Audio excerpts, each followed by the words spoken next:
was also reading scripture to people and kind of like explaining the scripture to them in ways that was very tangible for them. I was inspired to do what I was doing in there for people, but then bring it to the outside world.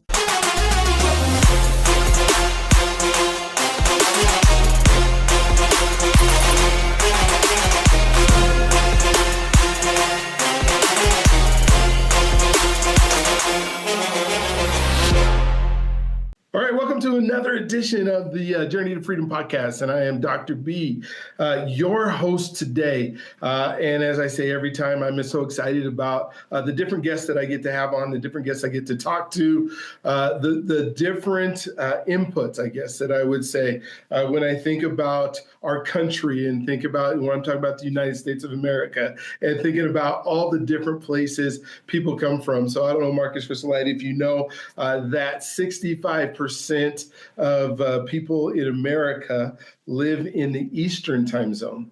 And then only 15% live in Central, 15% live in Pacific, and 5% live in the Mountain time zone.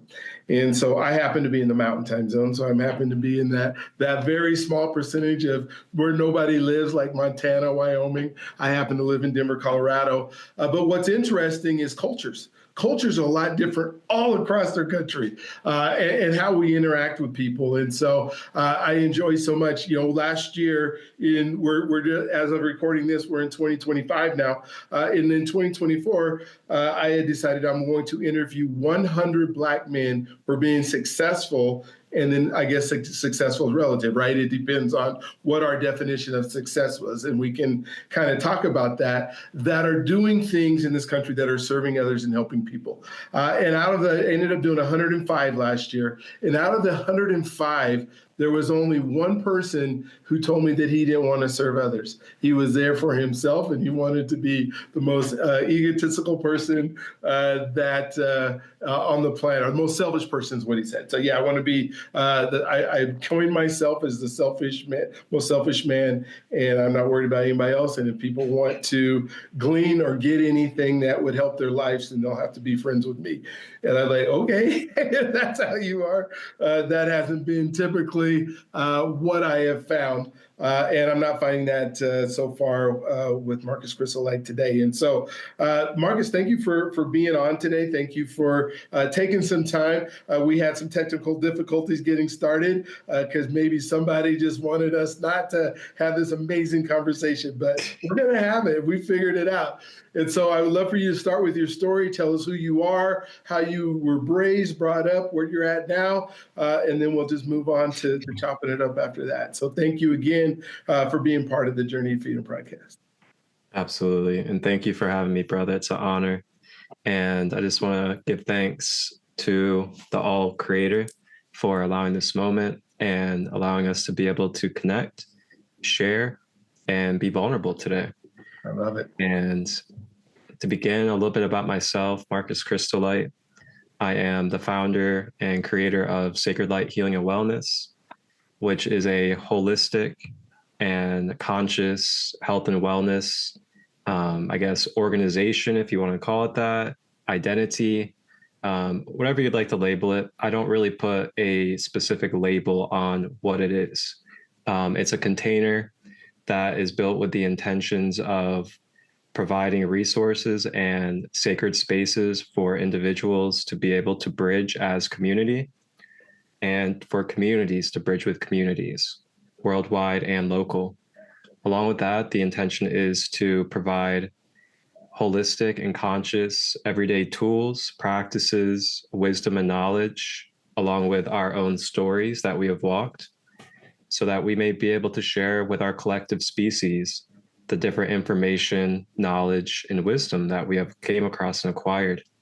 And with that, providing easier and efficient access for everybody in their own home and their families to be able to pick up on this knowledge, pick up on the practices, and introduce it in a tangible way into their everyday life, no matter where they're at, whether they're a beginner, advanced, or a self-master. These spaces I create are designed for all of you and all of us. So going back a little bit into the history of this walk that I've had, A big part of my walk is in high school. I started getting into different substances such as alcohol, and then I started smoking weed.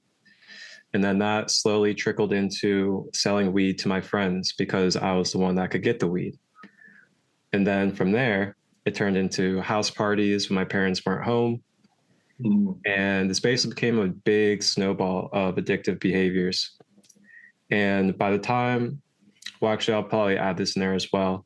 In the middle of high school, my parents had divorced. And that divorce was, of course, it was a little difficult on me in my heart as a teenage boy in this world. And what was really tough was after that relationship, I had experienced my mother go through abusive relationships with about 2 to 3 different partners after my father. And the difficult part of that was that, my father wasn't abusive towards my mom. So that was like really polarizing for a teenage boy to be experiencing something like that, when he really loves both of his parents and can honestly see that things could have been worked out, especially to the degree of, the reason why. And for me to see her then attract and be in abusive relationships, and then of course the abuse was so difficult that it became like you know, a separation or a battle between me and her at times. Because here I am trying to express to her as her son, this stuff is very painful to see. It's very difficult to see you staying in these relationships and, trying to express that to her. And then, of course, that triggering parts of herself that were in denial and other things, it became a battle sometimes. And through that, it pushed me into the streets more and it made me not want to be home. So I was not home as much and I started living in the streets basically. And with that, I started selling even more drugs and I started hanging out with different gangs as well as other different groups, such as festival goers like the Grateful Deadheads. And with that, once I got out of high school, this was when I started really staying out in the streets more and being around this type of environments. And I picked up on psychedelics, coke, Molly, party drugs, all sorts of substances. And I started selling just about all of them. I never got involved with heroin, meth, or crack, but just about every other drug I definitely was involved in. And I started selling at pretty large scale. And also I was getting high and I was addicted to these substances about every day. 2014, 2015 came around and I met a good friend of mine named John, and he was a Reiki practitioner. He also knew yoga teachers, breath work, the chakras, meditation, and all these different things. And he started introducing them into my life. We started hanging out every day. And when I say every day, I mean like going to the gym, making meals together, trying to grow, trying to find ways to evolve, all those different things together. So I took the meditations and I started practicing them in my own space on my own. And then I also started practicing Reiki healing on him because he would allow me to practice it on him. So with that, we started learning more and more about these esoterics and development of self-studies. And I started seeing different results for my own self. Through meditation and guided meditations, I started noticing that I was becoming way more patient, more grounded. I wasn't as angry on a short fuse. I was not so impulsive or grabbing at the next addictive pattern or impulse. And along with that, also, I discovered my psychic mediumship abilities during that period. In 2015, when I was in jail for a couple of days for a drug abuse charge, I was reading about a psychic medium, and he had a radio show, and he did readings on his show. And after I read the book, something kind of told me in my head, like, if this person can do it, maybe you can do it. So I grabbed a pen and paper and I was sitting up on my rack, and this is the middle of the night. Every single person's asleep in the pod besides me. This is definitely divine intervention type of experience.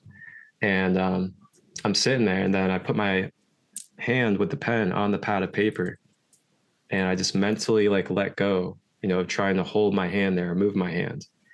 And then next thing I know, I feel this very light energy start to move my hand and write for me. And with that, I started asking questions. And long story short, I ended up connecting with my father's uncle. And that was my first time experiencing mediumship abilities. So that was in 2015 when I started beginning to learn about all these different practices and knowledge of life as well. So as I continued on, I was still definitely addicted and definitely in these patterns while also still learning these spiritual practices. And I started meeting more people in the spiritual field as time went on, but these patterns and habits were still sticking with me. And these patterns and habits developed into a point where I then sold to an undercover.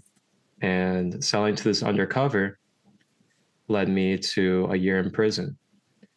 And when I went to prison in 2017, I ended up having probably the most profound shift in my life. And when I went there, what I never thought would happen actually happened for me there. And, I went there and number one, I had a lot of respect around me, and people respect me because of the way I carried myself and the way that I was a light for others and wanting to try to do better for others. And while I was in there, I ended up teaching about 7 to 8 inmates guided meditation. I also taught them their chakras and how to balance their chakras through breathwork meditation.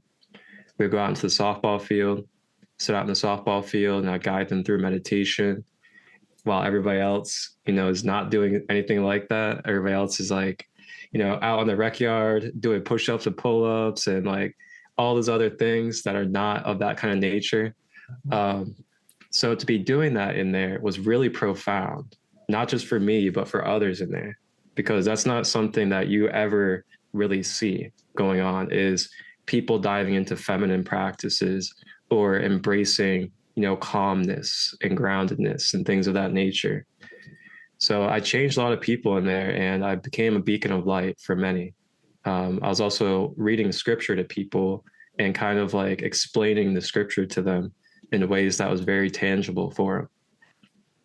So I ended up getting out November of 17, and I was so inspired and so lit up in a new sense of myself that I found a higher purpose to my life. So when I got out, I was inspired to do what I was doing in there for people, but then bring it to the outside world. And it made me think like, wow, if I can do this in basically one of the darkest and most evil places on the planet, I can only imagine what I can do out there where I have resources, other people around me in the same vibe, and a whole bunch of things that can support this type of motion and these type of things. So I got out, and then in 2018, I created Sacred Light Healing and Wellness. And then I also got Reiki Healing certified and also Crystal Healing certified. So that's when you learn in depth about crystals, what they are, how to consciously use them, and how we can use the energy to be able to help our healing process. So then I started sharing my guided meditations with people. I would do Zoom calls. I would do local events at my friends and be sharing it with my friends. Every single guided meditation I did had a positive impact. I never had any negative feedback whatsoever. So I just continued to stay with that. And then when 2019 came around, that was when I created my podcast, my main podcast, Sacred Light Conversations. And as I was speaking on earlier, same intention really as Sacred Light Healing and Wellness, and that is to bridge community, allow easier access to share knowledge, holistic and conscious practices, and help people be able to acquire this stuff and learn it in ways that is very tangible for their everyday life, not just for them, but for their children, for their family members, for our communities, for everybody. And with that, I kind of took a break a little bit around 2020 to 2021. I was in a relationship. It was a very up and down relationship. So, my energy and time was very much taken away from my service and my practices. But then after that relationship had ended, early 2022, I was inspired to get back into service and providing these beautiful things for people. And that was when I reamped my podcast, and I went even further into my podcasting, and I started self-teaching myself how to edit and produce. And now I start to edit and produce my own podcast, basically my own short films, and I do my own productions fully when it comes to any of my lives, podcasts, guided meditations that I professionally make into audios, which are all over my YouTube channel. I have a YouTube channel with all this content that you guys can find. That YouTube channel is Sacred Light Healing and Wellness for everybody out there. I have guided meditations, multiple podcasts, different shows, and also some different energy and Reiki energy healing that I share in short videos as well. You can find this all under playlist when you go on the YouTube channel. So with that, I just continue to expand and build upon these different focuses, between the podcast and online content to holding meditations and providing different healing services.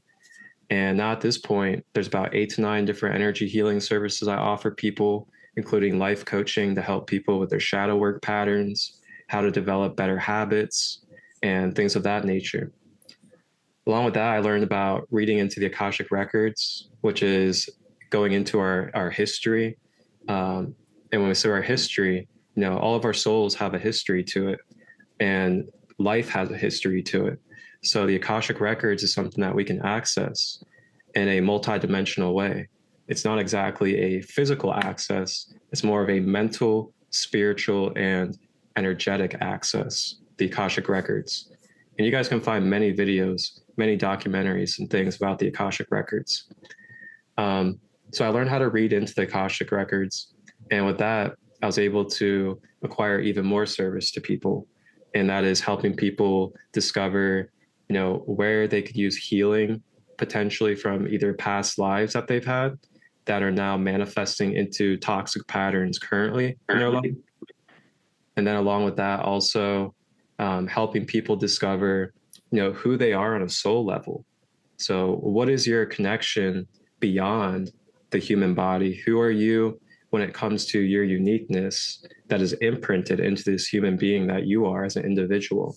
And what has your journey been like up till now to be here in this human body on Earth? That is something I help people with. So with all that being said, now I host my own events and I host retreats. I do them local in Ohio. I do them in different states around the country. And next year, 2026, I'm looking to go worldwide with my retreats. And I have plenty of retreats coming up this year as well. I have about 4 or 5 that are planned. And those states are Ohio, South Carolina, Colorado, and Sedona, Arizona. So that's me, and a little bit about my journey and what has kind of shaped me into who I am today, and why I carry myself with such a beautiful heart and so much love for all walks of life, and just want to be there for people and provide safe and sacred spaces so people can heal, empower, and really authentically be vulnerable and move through the things that they haven't been able to. Well, thank you. Thank you for sharing and willing to admit what your life was like. Several questions that I have that are part of your life's journey and your life story, and they will maybe talk to your identity and the identity that you hold for yourself. But one is the addiction. You talked about your addiction, and did that just end when you were incarcerated, and then you came out, and that wasn't something you had to fight with, or is that something you continue to fight all the time? Yeah, good question. So for me, it's an ongoing battle up until I'd say pretty recently. I went in there and I actually was completely free from all substances while I was in there, besides one time. I did smoke a joint one time while I was in there, and it was on my birthday. And it was just kind of like a one-time thing. It was my birthday. I was like, you know what, whatever, I'll hit this one time. Like, what do I have to lose right now? Mm-hmm. And that was an interesting experience too, because, I got into that like little zoned out feeling, and like, it was just really weird because it was like, I was like sitting there, I was having that voice in my head while I was high, and I was like, do you realize like you're high in prison right now? So it's just like it was a weird like psychological thing because it was like what if they look at you and they like know that you're high? Like just like those thoughts going through me. But I was fine the whole time and I ended up just chilling and went up to my rack at nighttime, put my music player in, and just listen to music. Um, but yeah, I was clean pretty much the whole time in there. And then I got out and I was doing really good for a while. Um, they put me on house arrest because I actually got a judicial release. Judicial release is where you get out early and then the rest of the time gets put on the shelf. And then you get on probation and then you can basically finish off on probation. But you have to serve a certain amount of time. And then the judge has to accept your letter when you write the letter to the judge to be asked to have that judicial release. So I got the judicial release because I was originally going to be doing 4.5 years. And I only ended up doing about a year because of that. Okay. So I got out and I was doing really good for a while. You know, I had my environment kind of changed. I wasn't hanging around the same people. And then all of a sudden, I decided to go be around the same environment. And I thought, since I've been doing so good, that, oh, maybe I can convince them, or maybe I can kind of like show them that they don't need to get high, or they don't need to drink and stuff like that. So, you know, I was cool for a little bit, had my integrity. And then one night came around and I ended up drinking a little bit with them. And it was the good old Kraken. And the Kraken cracked me open all right. And got that little buzz going. And next thing you know, they passed the blunt around. And I was like, you know what? I'm going to hit this one time. I hit the blunt one time, felt that feeling of stimulation again. And it got me triggered again. So then I ended up smoking a couple blunts with them that night. And then that feeling trickled over to the next day where then I was wanting to get more weed. Long story short, I ended up failing my drug test multiple times for weed. And luckily, the judge saw a lot of potential and a lot of good in me and decided not to throw me back in prison. And when I had gotten out, or not gotten out, but continued forward, COVID came around. And I'll be honest, like, COVID kind of saved me a little bit from my own self, from going back to prison, because I was definitely not clean during those times when it came to weed. And due to COVID being at its peak, there was no office visits. So there was no drug testing. No drug testing, yeah. So then what happened was I paid my fines off and everything. And then I was basically good to get off. They didn't have to drug test me to let me get off or anything. So I got blessed with that, even though, like, you know, there's obviously things in my own self I had to look at regarding that. But I ended up getting off because of that. And then after that, you know, I started really focusing more and more in these practices and these services and providing spaces for people and connecting with people and building community. And the more I started doing that, the less and less I was feeling that addictive and attached energy towards smoking and all these different things. And now today at this point, as of late, I've been completely clean from just about every substance besides weed. I do smoke weed every now and then medicinally for my body and for my energy as someone that works with a lot of energy. But other than that, I don't deal with the Molly, the Coke, any of that stuff. I've taken like a microdose of mushrooms maybe like last year, but that was a microdose medicinally of mushrooms. And as far as alcohol, I just don't do alcohol anymore whatsoever, really. So I've come a long way when it comes to my addictions and these different substances. And I got to say, I'm really at a point now where it's consciously deciding and not feeling attached to using cannabis once in a while, which is a very beautiful and grateful thing, I got to say, for this journey. And along with that, I still deal with the impulses every once in a while. I still deal with the, oh, why not drink, or, why not go do something at a festival or something like that. But for me, I've just matured and I've really integrated my lessons and my wisdom from those times. And I'm really content with where I'm at now. And I see more beauty in providing service and being clear for others than, going back and resorting to those type of ways. And um, yeah, I'll just leave it at that with that. Love it. Well, it makes sense too, because, it's hard to be there to help community and help others and be there and serve others if you're not able to do it physically or even mentally because you're not there because of a substance or something you're in. So I love the fact that you've transferred that over. When we talk about the power of association, because you kind of mentioned that and being around, how do you deal with when because you want to help people, but at the same time, if you get into these, associations that are not serving you or serving the other people you're trying to serve, how do you manage that? Have you just gotten rid of your relationships with the old crowd, or how have you done in that? So for me, I'm a very it's interesting. I'm like very introverted, but like I can also be very connective and like I'm a Gemini. So people know what Geminis are like. Geminis are very sociable, but also very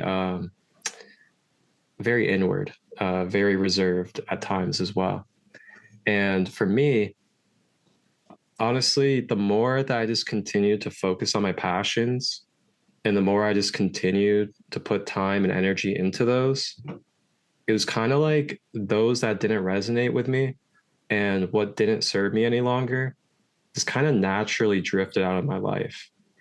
I stopped kind of reaching out and taking the extra step and really started allowing things just to be and come to me as well.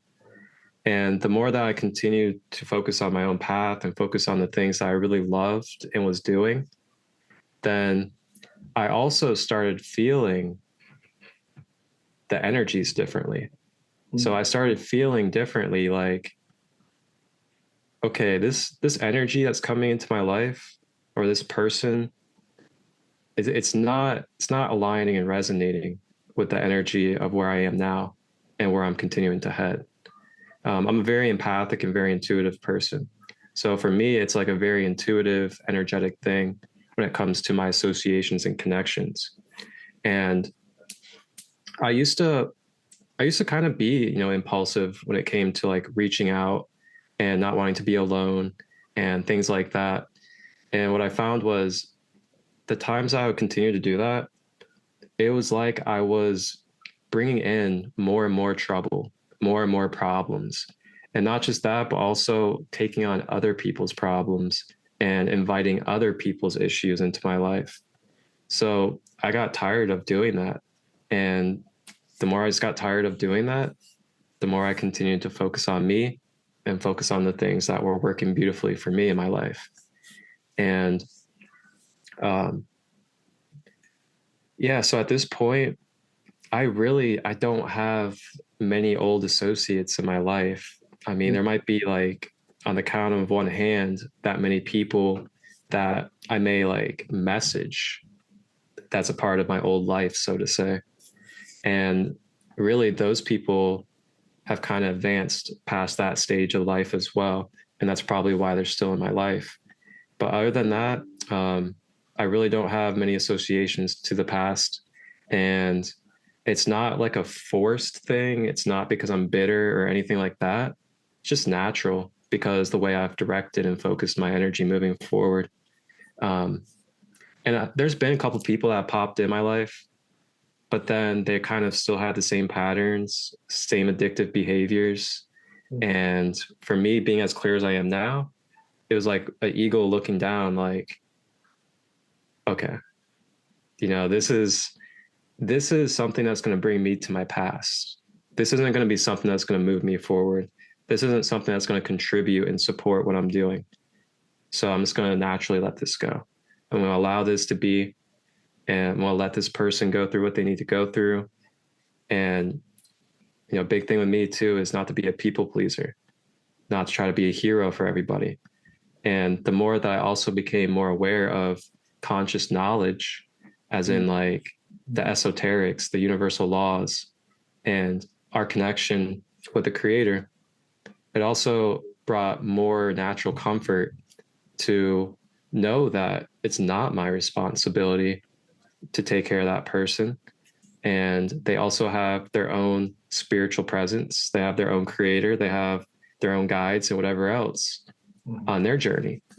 So the more I continue to become aware of the real knowledge of life when it comes to the universe and our connection with the source that we all have within us, then that also alleviated the feelings of people pleasing or caregiving for others because of that. When I think of identity and who we are to be able to be something for others. I'm gonna grab my charger. Okay.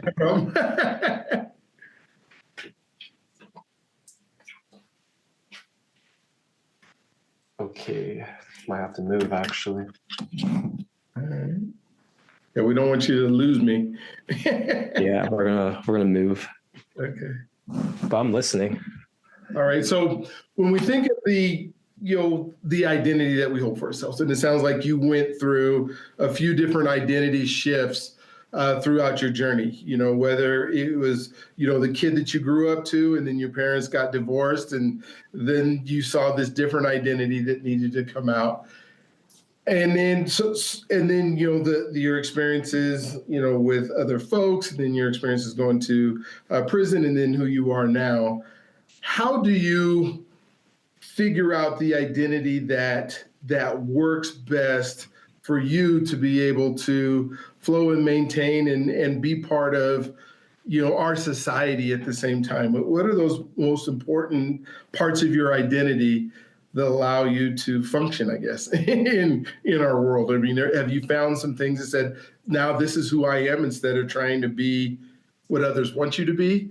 Or is it still, I think we all have that in us where, yeah, we want to be loved, we want to be accepted, we want others to have us, but at the same time, my identity says, no, this is who I am, and you're going to have to love me for who I am. How are you in that journey on knowing who you are at this point? Oh yeah, I love that because especially those of us that go through a deep spiritual awakening or a deep spiritual journey, there's a lot of identity shifting for us internally. And that is something that those around us in the outside world is not going through, but we are. So of course, this is also a part of the journey too, is like coming to that remembrance and like coming to that awareness. Like, yeah, I may be going through all these changes and this might be who I am now and like my everyday life. But for a lot of people, especially people I went to school with or like past people, they know me as just like Marcus, like smokes weed or sells drugs or whatever. And it's really interesting. It's a journey. It's a full spectrum journey. I'll tell you that because, there's a lot of insecurities that you move through. There's a lot of self-consciousness, self-sabotaging, worthiness, as well as maybe even just like feeling like you're crazy or feeling like you're delusional because of the spiritual connection that you have in life. And for anybody out there that is going through that right now, just know that you can reach out to me anytime and you can be a part of my spaces, which are a lot of them are donation based, especially my online spaces. And in those spaces, we really emphasize authenticity and allowing people to be as spiritual or as human as they would like to be, because that's what we are. We're spiritual and we're human, and we're here to be a full spectrum experience of that as human beings. And I definitely went through quite a bit of, those lower emotions and self-consciousness. And the things that really helped me be able to, I guess, integrate myself into the world as who I am now, and to be able to not feel like a black sheep or feel left out or feel like too much Mhm. has been number one, finding the places with like minds. So, finding communities and going into spaces and developing connections with those that are going through similar things or have some type of acceptance and awareness of what it is that we're going through. And then, along with that, number two was letting go of the feelings of needing to prove myself or prove a point about who I am or what I believe, as well as letting go of other people telling me who I am and how I need to be. Yeah. And also to add to that, just embodying it, being it. And that's probably been one of the biggest things for me in this life is, it's not about proving, it's not about being less than, it's just about being it and authentically being it unconditionally, like no apologies, but moving through love. And the key is moving through love, not anger, not hate, not trying to bombard people, not trying to change people, but this is who I am. I love being who I am. These are the things that I do. This is what I'm doing. You guys can be a part of it if you want. If you don't want to be a part of it, that's okay too. But this is what I'm doing. It's helping others and it's bringing great effect for others as well. And that's just who I am. And that's just kind of where I'm at now at this point is, this is who I am and this is what I do. You can be a part of it if you want. If we don't resonate, then it's okay. Like we can go on with our lives. But definitely took a journey to get here. That's for sure. Well, yeah, and there's so much of our world is trying to fit in, trying to be what others want us to be instead of Mm-hmm. who we truly are. How's your relationship with your parents? How have they accepted the Marcus Crystal like the way that you are now? So, this is one thing I love about my parents. Even though they divorced, they're both very open, very neutral. They're not. They don't ever try to be possessive. They don't try to push anything or make me believe in one system or one way of life. So with that, growing up since a child, I had a lot of free mindedness, freedom of emotions, freedom of expression. And I was never bound to one religion or any of that stuff. So that openness was already there, since my birth with them. And with that allowed a very natural progression of me just going through my evolution. And while I go through my evolution, both of them had been there for me unconditionally the whole time. And they've supported in their own different ways, of course, but they have both been there unconditionally throughout my whole life. Even when I went through my ups and went through my downs, when I went to prison, they were both there. And even when I was going through my addictive behaviors, which of course were also affecting them, they were still there for me. So with that being said, it was a very natural progression. It was like, as I changed, it was like they just accepted and changed with it, so to say. Not that they changed, but like the way that they saw me just kind of went with what was happening, so to say. They never tried to stop me or tell me differently or try to tell me that anything I was practicing or doing was wrong or demonic or any of that type of stuff. So, with that being said, when I started really getting things going since 2022, I started including them more. And, that including was just like sitting down and watching some of my podcasts with them, or instead of like separating myself and creating on my own in my room, because I live with my dad right now, what I'll do is sometimes I'll bring my laptop in there, sit next to him, and create next to him, and he can see my creating process and be a part of that energetically. Build that bond and that connection. Let my dad know and feel what his son is doing, the beauty and the awesomeness of what it is that I'm doing now, and let him feel included and a part of that. So with that, he's been like my number one fan, my number one support when it comes to my online content and the things that I do. He's always watching my podcast and my shows and giving feedback. It's so beautiful. So yeah, they're both super supportive, and they support in the ways that they can. And, they give the mental, emotional, and physical support. So I'm very grateful for that. And also I noticed that this kind of ties in with generational healing. A lot of us have heard of like generational healing and healing our bloodline patterns and things like that. So the more that you work on yourself and the more that you heal your patterns, the more you bring balance to your mind, emotions, and body, then you're also helping the DNA and the lineage of your family bloodline as well, because that DNA is encoded within us, going all the way back to the beginning of our bloodline.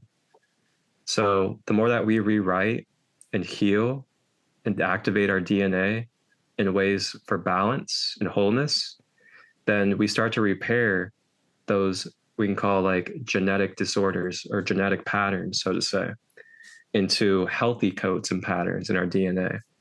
So the more that you heal yourself, the more you're healing your lineage as well. And not only is it your ancestral lineage, but it's also setting up your future lineage as well. So this is why it's really a big thing nowadays to hear about this generational healing and healing our family patterns, because not only does it help clear the past, but it also sets up our future generations to have healthier DNA and healthier reasons of life instead of picking up on the same toxic patterns. So yeah, the more I did my own healing work and just focused on me, and the key was letting go of trying to change my parents, letting go of trying to force them to change their diet and things like that, like I did in the beginning. And the more I just was myself and the more I embodied my path, it was inspiring them naturally. And then my mom, about a year ago to a year and a half ago, she started reading ingredients. She started exploring different diets. She's now doing more things for her health on her own without me even saying anything, due to the way that I've embodied the truth and embodied the light about the subject and about the topics. And along with that, it's also been inspiring my dad as well. My dad's open to crystals now. Like, he uses crystals. He plays meditation music every day, every morning now. And, my dad's someone that grew up Brooklyn, New York in the 60s and 70s, very artificial and very low vibrational food diets and things like that. And he just, he wasn't really open to this stuff. He wasn't really exploring it. But now he's at a point where he's using crystals, playing frequencies every day, and just getting really open and exploring these things. Now, he did have a brain hemorrhage about 7 months ago, and that was a result of his diet and poor behaviors building up over a long period of time. And when he had that happen, it definitely shifted a lot of things, because he was in the beginning, well, right before the hemorrhage, he started getting into like buying garlic and lemon juice and stuff like that to help his health. And then the hemorrhage happened. Mm-hmm. And ever since then, it kind of really shook him up to the point where now he's seeing for himself what health is and why it is to do a little bit better when it comes to health. So that's been an adventure as well. I've been getting a Reiki healing. I just got this ultraviolet Tesla healing wand that you can use on your body, and I've been using that on his body as well. So yeah, that's really where it is in my family. Like, we're all connected, and everybody's in peace and unification at this point, even though they're divorced. Wow, that's so cool. I want to ask, because we talked about it a lot, is your when you think about spiritual health, faith, belief, I hear hints of different world religions in some of the things you talk about. You talk about the creator, you talk about reading scripture, you talk about the eagle, just me pulling a few things that I've heard you say. And just, kind of wondering what that journey has been like, and what is that system? Because when I think of world religions, I know what I believe in my faith system, but at the same time, I also believe, that world religions have hurt many, many people over many, many eons of time, right? Because we take that relationship that we have with our creator, and then we distort it and decide that this is what everybody else has to do, and in the name of whatever we decided we have to do, we come up with, either excuses, justifications, or the way we have to treat, or I guess justifications how we treat others. Kind of just talk to me about where you're landing in your whole faith system right now, because I think it's important for folks to know, because you are at peace and you are moving forward in a way that I think a lot of people wish they could, but because they're so tied down. Great question again. So as I said, when I was growing up, I was never kind of pushed or indoctrinated into a specific religion or belief system. So with that, it wasn't really like, as a child, it wasn't really spoken about much. I do remember we went to a Christian church maybe 2 to 3 times as a child, but it was never like a attachment or a had to or anything like that. So it wasn't really prominent in our family growing up. Everything was just more of a connective presence, being present and connective. It wasn't exploring out there and things like that. It's just living life and being present with each other. And I never had any strong connection to anything specific growing up. But then as I started getting older and more conscious in the world, I started seeing the division, and I started seeing the way that people were thinking and acting, and really divided and spewing very negative things about people with different belief systems or different religions. And for me, that was really interesting to see. And as an observer, it just made me really observe something is missing here. I don't know, it's something is not pure and connective here. Why is it that in the text of the Bible, the person that you guys are worshiping and praising is saying a lot of things that a lot of you guys are not doing? But then you guys are going to use his name and then claim a lot of things that are contradicting to what he said in the text. So when I started seeing that stuff, it just made me kind of okay, I got to continue to think for myself. I got to really sit with my own self, my own process, and my own connection, and really come true with that for me.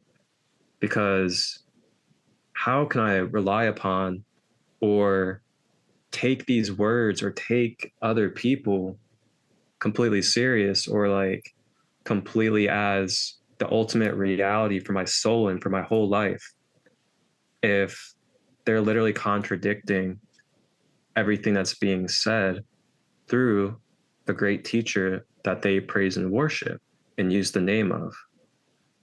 So with that being said, I just continue to stay neutral and stay open. And then all of a sudden, when I started taking the psychedelics started bringing me into different dimensions of myself I didn't even know. And I started finding that I had a profound connection to ancient Egypt.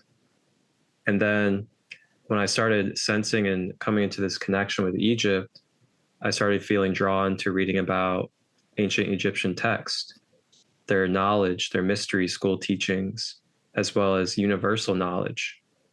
And I started getting into universal laws, ancient philosophy, and the Hermetic principles, as we call it. The Hermetic principles are the 7 principles of the universe on how energy works. And it's basically saying, like, the law of rhythm. Everything has a rhythm. The law of vibration. Everything has a vibration. Nothing ever rests. The law of polarity. Everything has polarity. The law of correspondence. Everything is connected.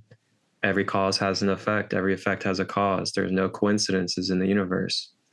So I started learning and studying these things, these ancient philosophies and principles. I started seeing and feeling and awakening to different aspects of the universe and myself through these principles. And I started reading like the Egyptian Book of the Dead, which is originally called the Egyptian Book of Coming Forth by Day, which is basically like an Egyptian Bible, pretty much. It even has some of the Bible stories in it before it was then taken and translated into a Bible. So that's really interesting stuff too, going into history. You learn about, different crusaders and conquerors, how they'll take certain scripture text and then change it for their own agendas and things of that nature. But I'll leave that there. So yeah, just I've always been open to all. And that's where I'm at. Is I call myself a universal soul. Okay. I see everything connected as a part of the source or the creator, and nothing is separate. And with that, for me, it's everything is an archetype, or everything is a energy or signature. And when we connect with it, or when we are learning from it, or whatever it is that we're doing, we're just interacting with an archetype, or we're interacting with some type of expression of the creator. And that's how I see everything. Like what kind of information does this symbol give me? Or what kind of information does this scripture give me about myself, and how can I apply it to myself in relation to the universe or the creator? And for me, the way I see the creator is I see the creator as all that is and all that can be. So there's no one true singular figure or one true singular definitive thing that is the creator for me. The creator is all that can be and ever is, and is beyond the human conception. Yeah. That includes me, includes you, includes all of the guests that are viewing. It includes even the animals, the blades of grass, the trees. All of this stuff is never separate from the creator to me. And it's all, in essence, the creator experiencing its own self. Wow. That's cool. I got a couple more questions that as we pivot a little bit, and thank you for that, because I think that is very, very helpful as people are searching and looking and trying to understand, because it's so much beyond what we can comprehend. Can I add too? Yeah. So can I add to that? Please. Yeah, absolutely. Please. Yeah, I was just gonna add, so for everybody out there, when it comes to me and my spaces and the way I operate them, is that I open it for all walks. So you can have any religious belief, any type of background, and you're welcome to be a part of my spaces. And the things I teach are going to be more universal and open for anybody. It's not going to be about, one specific figure, one specific religion. It's just going to be about universal things. And sometimes I use, Yeshua scripture, or I'll use Buddhist scripture, or I'll use Hindu scripture. But the way I see it is, it's all for us as human beings. And whatever resonates for us and helps us be able to have a deeper connection, then so be it. If we need to take text from this and text from that, then that's okay. It's for us to experience. And with that, I'm also very adaptable. So, I do guided meditations and I custom make them for people. And I also do different themes and focuses with archetypes. So, sometimes I will use Jesus or Yeshua for people, or I will use Archangel Michael. or I might use ancient Egyptian philosophy, or I'll use ancient Greek figures like Zeus or Anubis and figures like that. Um, so yeah, I try to be flexible and adaptable for people as well when it comes to my services. Thank you. So when I think about money, right, and we think about this, I would love to hear your connection, because as much as it is, obviously it is a way that we, barter and move things around. And we can't, I would love to say we can live without it, but it's kind of there with oxygen, right? I mean, it's, when somebody says, I don't have any, it's struggling to breathe. How do you interact? I know, like, there was a time when you came back and you're in house arrest. Like, I don't even know how that works. How can, if you can't work and you're in house arrest, how does that flow for you to be able to do all the things you're doing, still have a connection and love on people and serve people? But what's your connection with money, and how we use it and how we have to use it to live? You got some amazing questions. Like really good questions, because like there's a lot of spiritual folks out there and a lot of people, wanting to become more spiritual and stuff. And there's a lot of propaganda, a lot of cliches out there when it comes to spirituality and money. Mm-hmm. And you'll find a large section of spiritual people kind of carry that whole mentality of like, oh, money is evil. You can't be healing people for money and stuff like that. And me, I'm about balance. Mm-hmm. And again, I see everything as having a purpose or having a role in life. Mm-hmm. And of course, it was a journey in itself to get to this point with money. But I used to demonize money because, I was in the beginning of my spiritual journey, and I was just kind of like, oh, money's evil. Like, can't be living for money. You can't be doing this for money and all that stuff. But as I matured and grew, I started realizing that in this world that we're in, money is a form that we created as human beings here to be able to transfer and trade and bargain. And that's really that's just what it is. And when you keep it at that pure level, and you also start to look at, the positive things that you're using the money for and that it can be used for, then that starts to kind of help bring more light and more positivity to that for me. And along with that, it also a couple of times throughout my life became a little bit too much of my focus. Mm-hmm. And with that being said, there's been times where, I got so focused on money that instead of even like focusing on and putting my heart and love into being present with either, a workshop or an event that I create, I'm so focused on the money and so focused on how many people come because of money that I saturate my own heart and I saturate my own experience and connection with my original intention. Yeah. So that was something I definitely explored and went through as well, was, not allowing it to become too much of the focus, because when the money starts to outweigh your heart and your original intentions of what you're doing, you can become very clouded. You can become very disoriented in your emotions and your focus. And then you can start attracting and manifesting the things that you're really not intentionally trying to do. So yeah, I've definitely gone through different degrees of the spectrum with it. And now at this point, I'm pretty well balanced and at peace with money being here, and just knowing that in this present time that we're in, money is our way of exchanging and trading. And with that being said, it's also an extension of our own consciousness. It's an extension of our own energy and our own current, which is why it's called currency, because it's electromagnetic to us. In this world, we're electromagnetic beings as human beings. And that's why we have a toroidal field around us and all these different things that I do teach about and help people understand. And, yeah, money is just another materialized form to represent the current that we have with our own energy. And we use that to trade and exchange with each other. So that's where I'm at with money. And I've definitely dissolved a lot of those imbalanced perspectives that I had.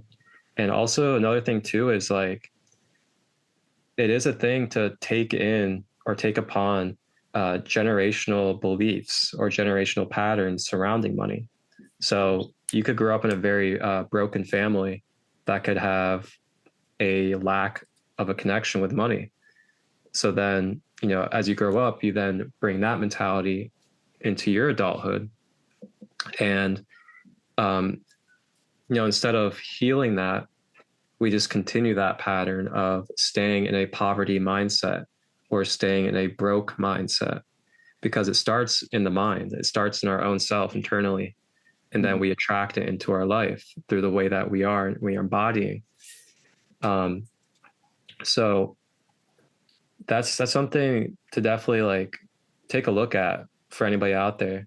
Just neutrally take a look at in your everyday life or journal out, like, are there beliefs that my parents have maybe passed down to me around money that may not really resonate with the way I feel about money or the way that I know money is, or from my grandparents or from my friends, other community, because other communities talking about how much they don't like money.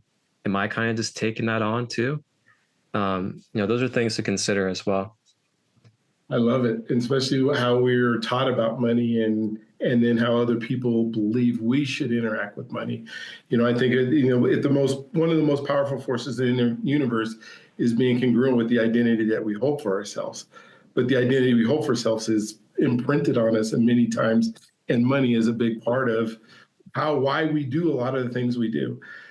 I have one more question, then I'm going to give you an opportunity to give us some closing thoughts, and you can answer this, however, because when I think about relationships, and is there in the works Mrs. Marcus or little Marcuses or little Marquettes, or what does your future look like as far as close relationships, that family type stuff? What's your thoughts? Oh man, thank you for that question. I love that. I don't get asked that question actually. Um, Currently, I'm 29 and I don't have any children yet.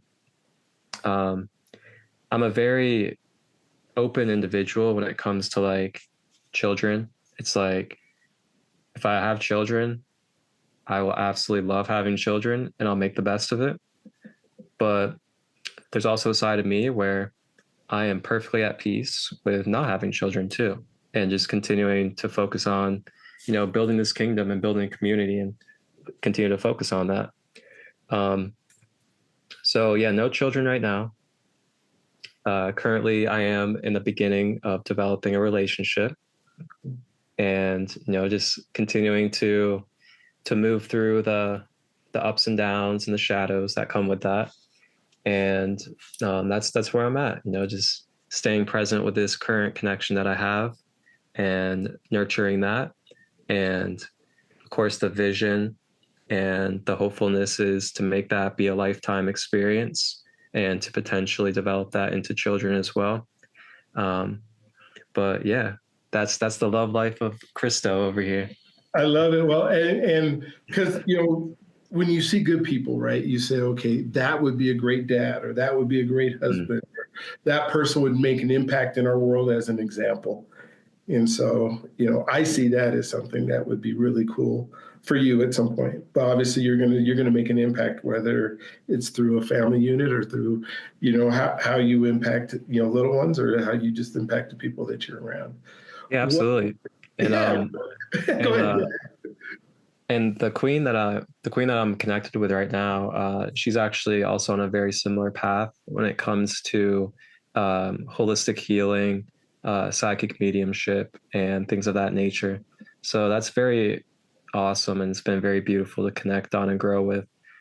She does have two children as well, so I am definitely going to have an impact and influence on them, and I've been embracing that for sure. And yeah, I just also I really connect with my community around me and their children too.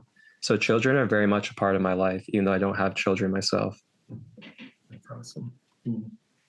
So parts of whatever we didn't talk about, or your closing thoughts, or this has been an amazing conversation, and I appreciate the time we've been able to spend together. And I want you to take an opportunity to just kind of whatever else that you want to make sure all of our listeners not only hear, but obviously connecting with you if they would like to, and what your final thoughts are. Yeah, absolutely. I'll start with sharing my resources and where people can connect with me. And you guys can connect with me on Facebook, Instagram, I have a YouTube channel. And of course, you guys can always email and reach out in those type of ways. I do have a link page, and that link page has all of it simply on one page for you. And it's just laid out where it says Facebook, and you click on it, YouTube, click on it, so on and so forth. And that link page, it is LI period STEN period TO /sacred light 33. So it's basically listen.to /sacred light 33. There's just two periods in there. Okay, cool. And when you open that, it'll say YouTube, Facebook, Instagram, and then also my services are connected there. So it'll say book holistic services. You guys can click on that, and that will open up my service page. That's where you guys can browse all of my services that I offer every day to go into deep healing, creating new patterns, becoming more aware of these multidimensional levels of yourself, and what kind of things are at the root cause of the imbalances of the mental, emotional, and physical healing that is necessary. And you guys can also book through there as well. Along with that, I also have a partnership with a organic reishi coffee company that's international, and they ethically source reishi mushroom coffee, and they do it in a very pure way. They lab test all their ingredients, so it's the best quality and the cleanest for people. You guys can find that on the link page as well. Along with that, I also have retreats coming up this year. I have multiple retreats. The first one I have coming up is February 28th and March 1st. And this is going to be a new moon astrology retreat out here in Ohio. And then the next one I have is going to be April 2nd to the 4th. And that'll be in South Carolina. And then after that, I have a Sedona retreat. Well, actually, Colorado's before that. So then I have a Colorado retreat as well. And that's going to be taking place June 6th to the 9th. And then lastly, on August 6th to the 8th, I have a Sedona Lionsgate retreat. And the Lionsgate is an astrological alignment that takes place right around August 8th every year. And the astrological alignment is with the Egyptian pyramids and the star constellations Sirius and Orion. And it holds great spiritual significance if we look back into the history of it and just dive into it a little bit. So with that, a lot of people spiritually like to connect with the energies during that time. So I'm going to host a retreat in Sedona, which is a large energetic and spiritual vortex. And we're just going to do holistic practices and heal in that environment. So that's what I have coming up as well. I also do online workshops. And like I said, you guys can book with me anytime.